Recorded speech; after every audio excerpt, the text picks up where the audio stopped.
My girlfriend said, "I'm not sure I want to be tied down. I need you to prove you're better than my other options." I replied, "A fair request." Then I texted the other option she was seeing and asked him if he wanted to go halves on a storage unit for her stuff. Original post 31 male. I'm currently packing, not for a trip. I'm packing up my girlfriend's ex-girlfriend's life. My girlfriend, Tessa, 28, and I have been together for 3 years. We've lived together in my condo, my name on the mortgage, my name on the bills, for about a year. She pays for groceries and her half of the internet. It was a good setup. I thought we were solid. I thought we were heading for the thing. Lately she's been distant, always on her phone, laughing at texts and angling the screen away when I walk in, the classic signs. When I'd ask, I got the classic answers, just my sister. Work stuff. Stop being so needy, Leo. I'm not a snooper, but I'm not an idiot. The name Declan with a little fire emoji kept popping up. A lot. A new friend from her pottery class. Right. So last night I decided to just ask. I sat her down and said, "Hey, what's going on with us? You seem distant. And who is this Declan guy?" I expected a fight. I expected gaslighting. I did not expect what she actually said. Tessa put her phone down, sighed like I was a massive inconvenience, and gave me this look. A look of pity? "Leo, look," she said. "I love you. You're great. You're stable. You're sweet." "I feel a butt coming," I said. "It's just, I'm 28. This is my prime. Am I really supposed to just settle, be tied down?" I just stared. "Settle? We've been building a life. We've been comfortable," she corrected. "And Declan, he's just an option. He's exciting, he's spontaneous, he makes me feel, I don't know." I felt my stomach turn into a block of ice. "An option? Don't get all wounded," she snapped. "This is just how modern dating is. It's a marketplace, Leo, and I'm not sure I want to be tied down to the first good offer. I need you to, I don't know, compete, prove you're better than my other options." She said this, to my face, in my home. While eating the dinner I cooked. The sheer breathtaking arrogance of it, to demote me from partner to contestant in The Bachelorette, Tessa's prime. I looked at her stupid, self-satisfied little smile, and all the love, all the warmth just switched off. It was a click, like a breaker flipping. I smiled back, a nice, calm smile. "You're right," I said. "That's a completely fair request. A person should always know their worth on the open market. You need to see what's out there. You should have time to think." Her smile widened. She thought she'd won. "Really? You're not mad?" "Mad? No. I'm just impressed by your honesty. You should go. Take some time. Go, be with Declan. Test drive the exciting option. I'll be here." She practically beamed. "Wow, Leo, you're being so mature about this. This is why I love you." "Okay, I will. I'll go stay with my sister for a few days, clear my head." She grabbed her purse, kissed my cheek. "Don't wait up," and she left. I waited 10 minutes. Then I went to her iPad, which she left behind, logged into her messages. Found Declan's number in her texts. I composed a message. "Hey Declan, this is Leo, Tessa's, apparently stable option. Look, she just told me she's exploring her options and doesn't want to be tied down. She's on her way to stay with her sister, which I'm guessing means she's on her way to you. I'm not interested in competing. I'm packing her stuff. She's got a lot of crap, like a lot, including a giant, obnoxious neon sign that says The Good Life. I'm putting it all in a 10 by 10 storage unit. First month is $180. You seem to be option B. Want to go halves? $90 each." I hit send. My hand was shaking. 3 minutes later, my phone buzzed. "Declan. Is this a joke?" "Nope. She told me I need to prove I'm better than you. I'm declining the challenge. I'm just the guy who lives in the condo she's about to be locked out of.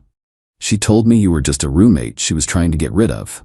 A sad exes who wouldn't leave." Ouch. Well, this sad ex is packing her 14 pairs of identical black boots. So you in on the storage unit, or am I paying the full $180? She's really, wow, yeah, whatever, $90. Venmo? I'll drop a T in the mail for you. The unit will have 2 locks, one for my T, one for yours. Don't bother. Mail it to her. I'm blocking her number. I don't compete with sad roommates. Good luck, man. You're better off. So, that's one option down. I just Venmo requested him for $90, and he paid it instantly. So now I'm packing. I've got 12 boxes and I'm not even at her shoes yet. That stupid neon sign, It's her pride and joy. She paid like $1,500 for it. Custom. It's hideous. It bathes the living room in this tacky pink glow. I'm gonna wrap it in bubble wrap, very, very carefully. I'm just a normal guy. I'm an IT project manager. I'm not a hero. I'm just methodical. I've already booked the storage unit online. I've got the locksmith scheduled for 8 a.m. tomorrow. She thinks she has a stable option to fall back on. She's about to find out her options have just been liquidated. Update 1 week later. This has escalated. The entitlement is frankly astounding. Thanks for the support. It's been wild. The return. Tessa came back 2 days after my original post. Not in a few days. 2. Guess her sister's place wasn't as welcoming as she thought.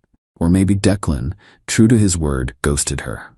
I was at my computer when I heard her teeth scrape and fail. Scrape, scrape, jiggle. Then the pounding. Leo, what's wrong with the door? Open up. I took a deep breath, walked over and opened it. I didn't use the chain. I just opened it. She was standing there, suitcase in hand, looking confused and annoyed. Tessa, what's wrong with the lock? My key isn't working. I know, I changed them. Her face went blank. You, what? Why? Tessa, you told me to compete. I declined the offer. The competition is over. You're disqualified. You don't live here anymore.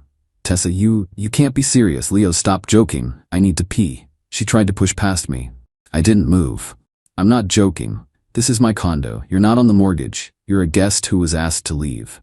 Her face crumpled, but not in a sad way, in an angry, how dare you way. Tessa, you're evicting me? Over a conversation? I was just being honest. And I'm being honest now. We're done. Your stuff is safe. My stuff? Where is my stuff? My clothes? My sign?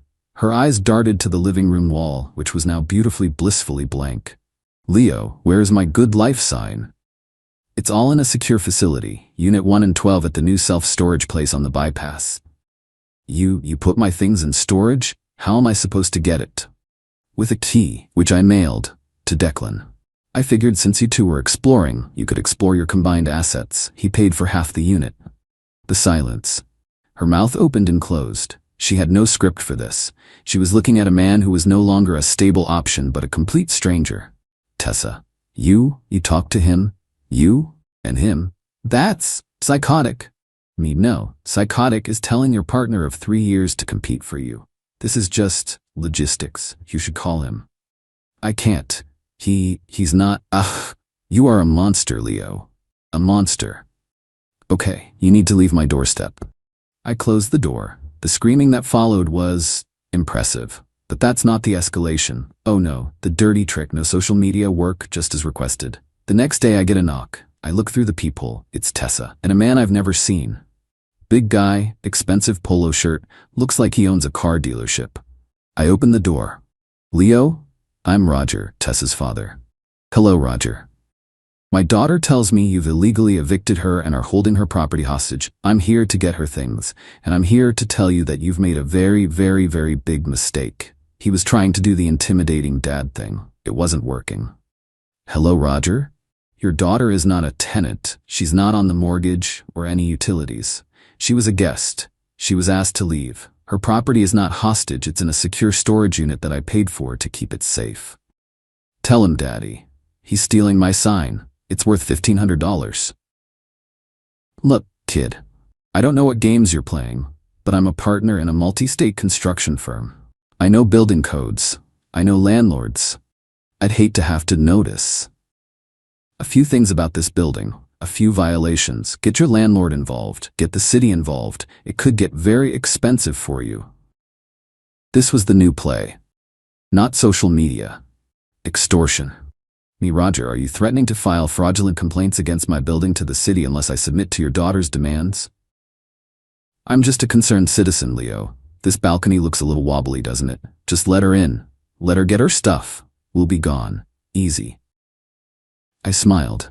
No. Roger's face tightened. No? No. Her stuff is at the storage unit. The unit is paid for 30 days. She can get it anytime. As for this building, it passed inspection 6 months ago when I refinanced.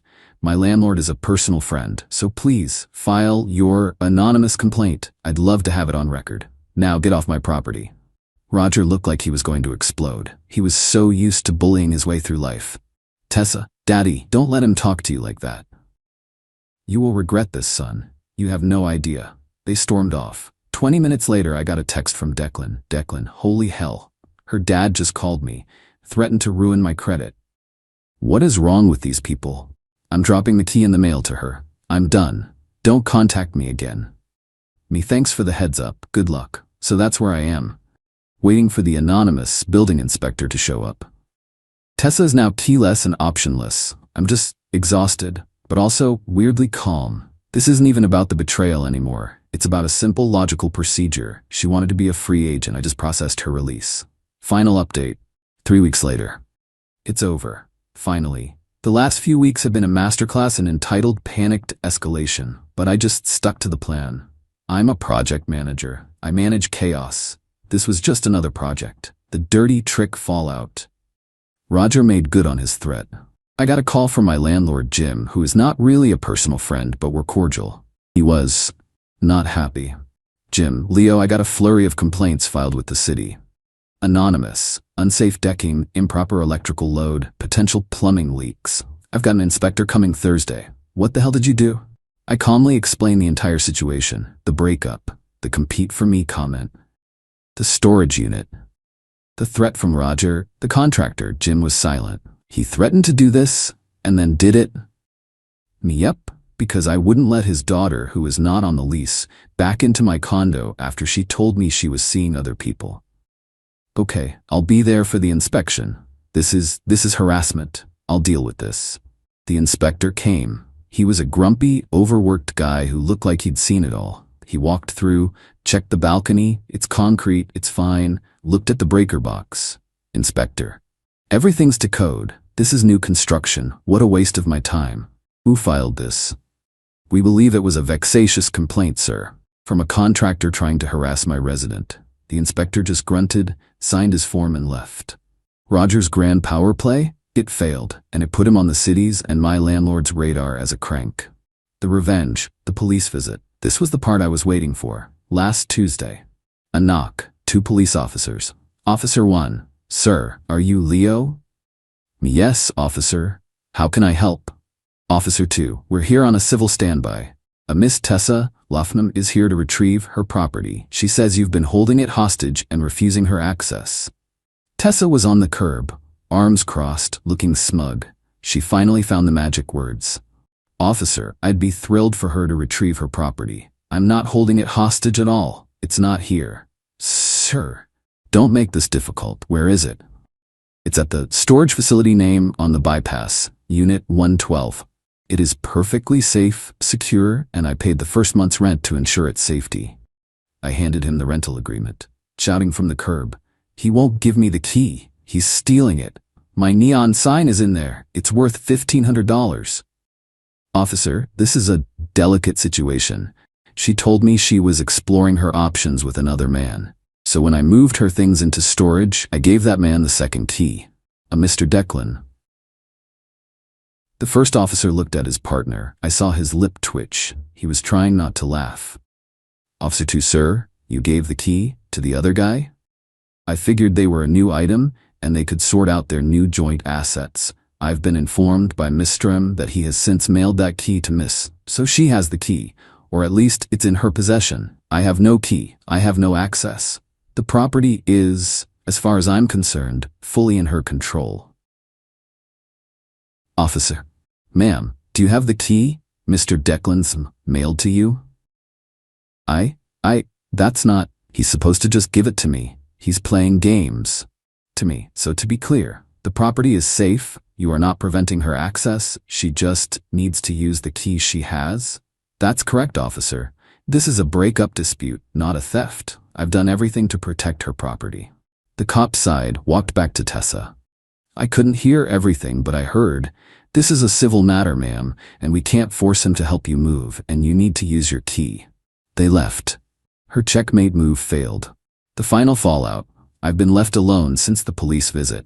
The campaign of entitlement just stopped. But I got one last piece of information. A text from a number I didn't recognize. It was Declan. Declan, hey, last time I swear. I mailed the key to her, certified mail. She refused to sign for it. It got sent back to me. Her dad, Roger, then called me again and threatened to report me to the IRS for my freelance work. So I did what any sane person would do. I drove to the storage unit. I used my key. I took one item out, the giant, hideous, The Good Life neon sign. Then I left the key in the unlocked unit, called the storage company, told them I was relinquishing my access, and that the unit was now the sole problem of Leo. The sign is currently in my living room. It's kinda cool, actually. Tell Tessa she can buy it from me. $1,500, Venmo. Don't reply. Blocking this number now? I sat there and just laughed. I laughed for about 5 minutes. That magnificent bastard. The artifact she was going to sue me for has been legally acquired by option B. He's now holding her $1,500 sign hostage. I'm free. I had to pay a $50 improper move-out fee to the storage company to have the unit cleared and her stuff, which was now legally abandoned by both of us, auctioned off. So my total idiot tax for 3 years with Tessa, $250 for the locksmith, $180 for the storage unit, $50 for the abandonment fee, total $480. To be free of her, her father, and her options? A bargain. I don't know what happened to her other 12 boxes of stuff. I don't care. My condo is quiet. The tacky pink glow is gone. I'm not dating. I'm not moving on in some movie montage way. I'm just sitting here in my quiet, clean, drama-free home. She wanted to test the market. The market tested her and she lost. That's a good enough project completion report for me.